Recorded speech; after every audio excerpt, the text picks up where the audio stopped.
Hello! എല്ലാർക്കും സുഖാണല്ലോ? എല്ലാരും സേഫ് ആയിട്ടിരിക്കാന്ന് വിചാരിക്കുന്നു. അപ്പൊ ഇന്ന് ഞാന് വൈകുന്നേരത്തെ എന്റെ കുറച്ച് വിശേഷങ്ങളും കാര്യങ്ങളൊക്കെ ആയിട്ടാണ് വന്നിട്ടുള്ളത്.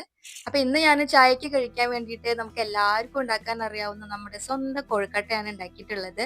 അപ്പൊ ഞാനിത് ഗോതമ്പ് പൊടി വെച്ചിട്ടാണ് ചപ്പാത്തി മാവിന് കുഴക്കണ പോലെ കുഴച്ചിട്ട് കയ്യില് വെച്ച് വട്ടത്തിൽ പരത്തി അതിൻ്റെ ഉള്ളില് തേങ്ങയുടെയും ശർക്കരയും ഏലക്കായ പൊടിച്ചതും കൂടി ചേർത്തിട്ട് ആ മിക്സ് അതിൻ്റെ ഉള്ളില് വെച്ചിട്ട് നമുക്കിഷ്ടമുള്ള ഷേപ്പില് ഷേപ്പാക്കിയിട്ട് ആവിയിൽ വെച്ച് വേവിച്ചെടുക്കണം.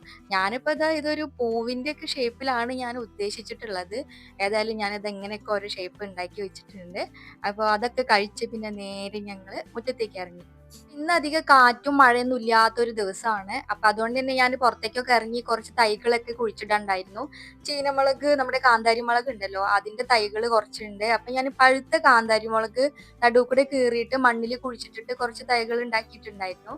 അതൊക്കെ ഒന്ന് സെപ്പറേറ്റ് ആക്കി ഗ്രോ ബാഗിലാണ് ഞാൻ ഉണ്ടാക്കാറ്. പക്ഷെ ഗ്രോ ബാഗ് ഉണ്ടായിരുന്നു ഇവിടെ. എവിടെ നോക്കിയിട്ടും എവിടെ വെച്ചൊന്നും ഒരു ഓർമ്മയും കിട്ടില്ല. അപ്പൊ ഏതായാലും ചെടിയൊന്നും ഇല്ലാതെ കുറച്ച് ചട്ടികൾ അങ്ങനെ വെറുതെ ഇരിക്കുന്നുണ്ട്. അപ്പൊ ഞാൻ കുറച്ചൊക്കെ അങ്ങനെ ചട്ടിയിലേക്കൊക്കെ ഒന്ന് മാറ്റി. ഇതുപോലെ ഞാൻ തക്കാളി വഴുതനങ്ങയൊക്കെ നമ്മൾ കടയിൽ നിന്ന് വാങ്ങിച്ചുകൊണ്ടിരുന്ന സമയത്ത് ഇതുപോലെ തൈകൾ ഉണ്ടാക്കാറുണ്ട്. ഞാൻ വട്ടത്തിൽ ഇങ്ങനെ മുറിച്ചിട്ട് മണ്ണിൽ കുഴിച്ചിട്ടിട്ട് ഉണ്ടാക്കാറുണ്ട്. ഇപ്പൊ അതൊന്നുമില്ല, വെറും ചീനമുളകുകൾ മാത്രമേ ഉള്ളൂ. എന്തായാലും അതൊക്കെ ഞാൻ സെപ്പറേറ്റ് ആക്കി വെച്ചിട്ടുണ്ട്. പിന്നെ ഞാൻ വേറൊരു രസകരമായിട്ടുള്ള കാഴ്ച കാണിച്ചു തരാം. ഞാൻ ആര്യവേപ്പിന്റെ തൈ വാങ്ങിയിട്ട് കുഴിച്ചിട്ടതാണ്. അപ്പൊ അത് വാങ്ങിക്കുമ്പോഴേ അത് വളഞ്ഞിട്ടൊരു തൈ ആയിരുന്നു. അപ്പൊ ഞാൻ സ്ട്രെയിറ്റ് ആയിട്ട് വളരാൻ വേണ്ടിയിട്ട് ഞാൻ തൊട്ടടുത്തൊരു കമ്പി വെച്ചിട്ട് അതിൽ പിടിച്ച് കെട്ടി വെച്ചിട്ടുണ്ടായിരുന്നു. സത്യം പറഞ്ഞ പിന്നെ ഞാൻ മറന്നേ പോയി. അങ്ങനെ ആ തൈ വണ്ണം വെക്കുന്നതിനനുസരിച്ച് ആ കയറ് അവിടെ ടൈറ്റ് ആയിട്ട് ഇരുന്നിട്ട് അപ്പൊ കണ്ടില്ലേ, കാണിച്ചു തരാം. ഇതാണ് ഇപ്പൊ തൈന്റെ ഒരു അവസ്ഥ. സത്യം പറയാലോ, ഞാൻ മറന്നേ പോയിണ്ടായിരുന്നു. അങ്ങനെ കണ്ണൻ പറയുന്നുണ്ട്, കണ്ണനാണ് ഇത് അഴിച്ചുകൊണ്ടിരിക്കുന്നത്. അപ്പൊ അവൻ പറയും എന്തൊരു മഹാഭാവം അമ്മ ചെയ്തത് പറയുന്നുണ്ട്. അപ്പൊ നല്ലൊരു കാറ്റും മഴയൊക്കെ വീശുകയാണെങ്കിൽ ചിലപ്പോ ഇത് ഈ ഭാഗം വെച്ച് മുറിഞ്ഞു പോവാനും സാധ്യത ഉണ്ട്. ഇതൊക്കെയാണ് ഇതിന്റെ ഓരോരോ കാര്യങ്ങള്. അപ്പൊ നീ അതിന്റെ നേരെ താഴെ കണ്ടില്ലേ, കുറച്ച് ചെറിയ ചെടികൾ നിറച്ചുണ്ടായിട്ടുണ്ട്. അപ്പൊ ഇത് എന്ത് ചെടിയാന്നൊന്നും അറിയില്ല, പേരറിയില്ല. പക്ഷെ ഒരൊറ്റ ചെടി ഉണ്ടായാൽ മതി, അതിൽ ഒരുപാട് പൂക്കളും കിട്ടും, ഒരുപാട് വിത്തും കിട്ടും. ഇതിപ്പോ ഇവിടെ ഒരു ചെടി ഉണ്ടായതാണ്. അതിൽ വിത്ത് താഴെ വീണ് കൊഴിഞ്ഞിട്ട് അങ്ങനെ തൈകൾ ഉണ്ടായതാണ്.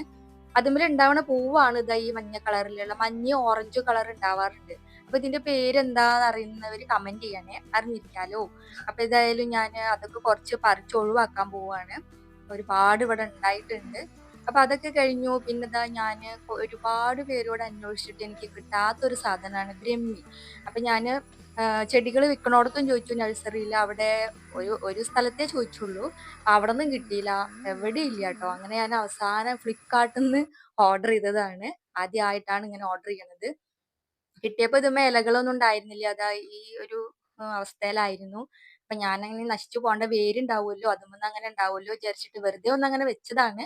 ഇത് വേറെ ചട്ടിയിലേക്ക് ഇത്തിരി കൂടെ മണ്ണൊക്കെ ഇട്ടിട്ട് മാറ്റണം. അങ്ങനെ അതൊക്കെ ചെയ്തുകൊണ്ടിരിക്കുമ്പോഴാണെന്ന് വിശ്വട്ടൻ നേരത്തെ വന്നിറക്കണത്. അപ്പൊ അവര് വരുമ്പോ കുറച്ച് മാങ്ങയൊക്കെ കൊടുന്നുണ്ടായിരുന്നു. പച്ചമാങ്ങ പഴുത്ത മാങ്ങ ഉണ്ടായിരുന്നു. അതില് വെള്ളരി മൂവാണ്ടനും കോമാങ്ങ ഉണ്ടായിരുന്നു കേട്ടോ. കോമാങ്ങ സത്യം പറഞ്ഞാൽ ഞാൻ 8ാം ക്ലാസ്സിൽ പഠിക്കുമ്പോഴൊക്കെയാണ് അവസാനമായിട്ട് തിന്നിട്ടുള്ളത്. എന്റെ വല്യച്ഛന്റെ വീട്ടിലുണ്ടായിരുന്നു. ഞങ്ങള് പഴുത്ത കോമാങ്ങ അതിന്റെ ജ്യൂസ് ഒരു ഗ്ലാസ്സിലേക്ക് പിഴിഞ്ഞെടുത്തിട്ട് വെയിലത്ത് വെച്ച് ഉണക്കിയിട്ട് ഒരു കേക്ക് പോലെയൊക്കെ ഉണ്ടാക്കി കഴിക്കുന്ന ഒരു പരിപാടിയൊക്കെ ഉണ്ടായിരുന്നു പണ്ട്. പക്ഷെ ഇപ്പോ അതിനുശേഷം ഇപ്പോഴാണ് കോമാങ്ങ കിട്ടണത്. പച്ചക്ക് കഴിക്കാനും നല്ല ടേസ്റ്റ് ആണല്ലോ അല്ലെ. അപ്പൊ എന്തായാലും ഞങ്ങൾ ഇത് പഴുത്തത് മാറ്റിയിട്ട് ഉപ്പും കുരുമുളക് പൊടിയൊക്കെ ഇട്ടിട്ട് കഴിക്കാനുള്ള പരിപാടിയിലാണ്. ഇവിടെ വീട്ടിലെ മാങ്ങ ഇപ്പൊ വീഴാറില്ല, കഴിഞ്ഞു പഴുത്ത മാങ്ങ. ഇനി അടുത്ത വർഷം ഉണ്ടാവില്ല. അതിന്റെ പിറ്റത്തെ കൊല്ലാണ് ഇവിടെ മാങ്ങ ഉണ്ടാവുള്ളൂ. ഇവിടുത്തെ മാവിന്റെ സ്വഭാവം അങ്ങനെയാണ്.